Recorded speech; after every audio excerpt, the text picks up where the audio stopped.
I don't understand the purpose, he thought. He lay on the floor, head resting on his front paws, eyes half-lidded in what the family interpreted as contentment.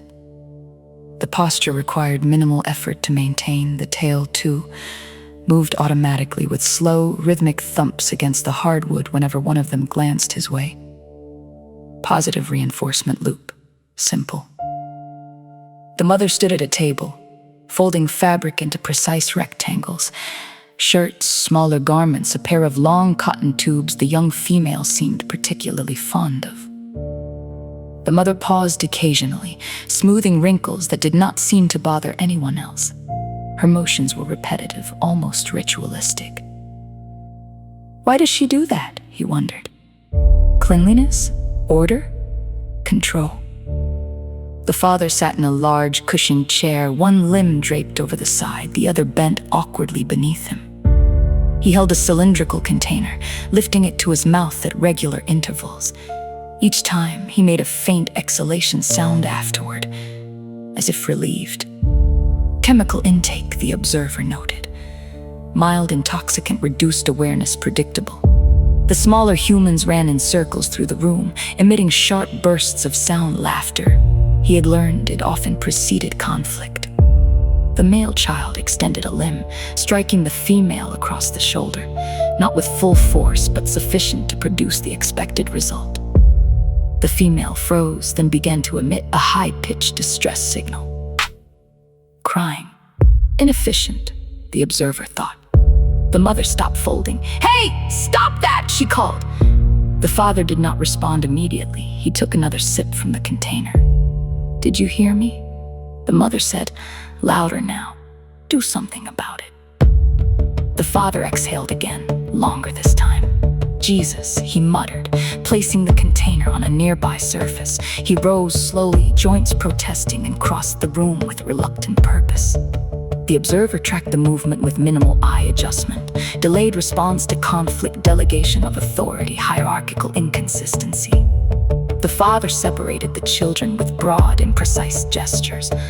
The male protested, the female continued her distress signal, though its intensity had already begun to taper.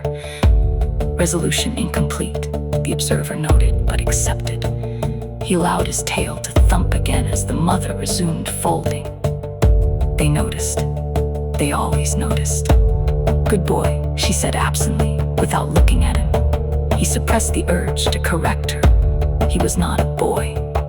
He was an advanced operative of a species that had traversed interstellar distances, while these creatures still struggled to organize their garments and regulate their offspring.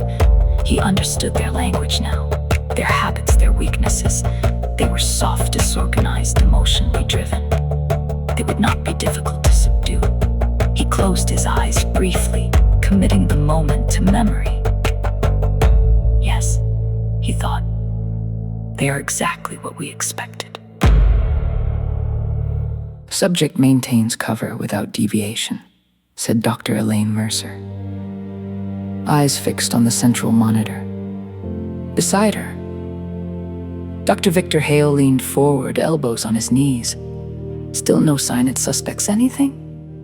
Nothing measurable, Mercer said. She adjusted a dial, bringing up a secondary feed.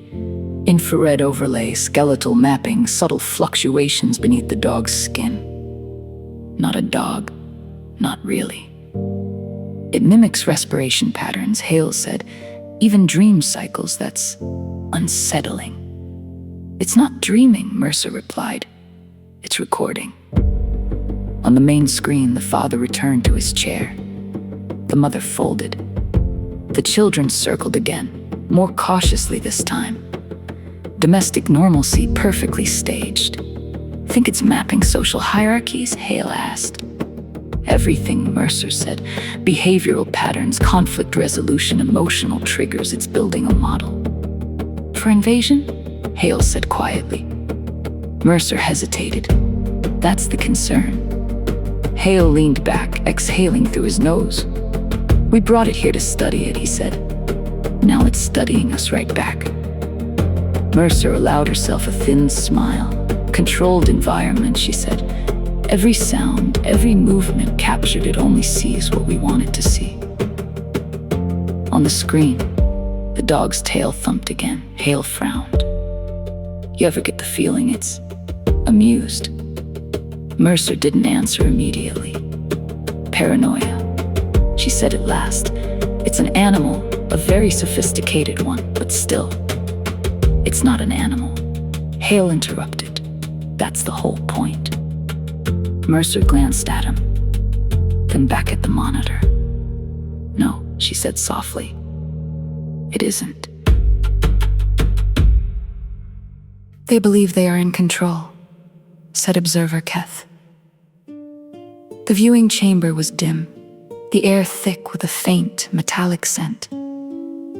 Before them, a wide array of displays floated in layered transparency. On one, the human scientists leaned toward their screens. On another, the simulated domestic environment played out in perfect clarity. On yet another, streams of data scrolled too quickly for human perception. Beside Keth, observer Raoul made a low, dismissive sound. They always do, he said. Keth adjusted the focus, isolating the smaller scene, the creature wearing the canine form. It believes it is superior, he said. It believes it is gathering intelligence for conquest. Raoul's crest flickered faintly. A common delusion among developing species. And the humans, Keth continued, shifting to the adjacent feed, believe the same of it. Raoul leaned closer, examining the humans' faces as they spoke. Paranoia, he said. They assume hostility where none exists. They assume purpose, Keth corrected. They cannot conceive of observation without intent to dominate. Raoul emitted what might have been laughter. And yet, here we are, he said. Keth paused. Layers upon layers, the creature studying the humans studying the creature. The two of them studying both, a circle tightening inward. Do you find it peculiar? Keth asked this recursion. Raoul's crest dimmed. Explain. They observe, we observe them observing. It suggests. Keth hesitated, searching for the correct framing, a pattern, a structure. Raoul waved a limb dismissively, coincidence, emergent behavior. Keth did not look away from the displays. What if it isn't? Raoul turned toward him. You're overextending. What if, Keth continued, there is another layer, another observer beyond us? Raoul let out a sharper, more defined laugh this time. Yes, he said. Of course, and beyond them, another. And another, still infinite observers watching infinite observers.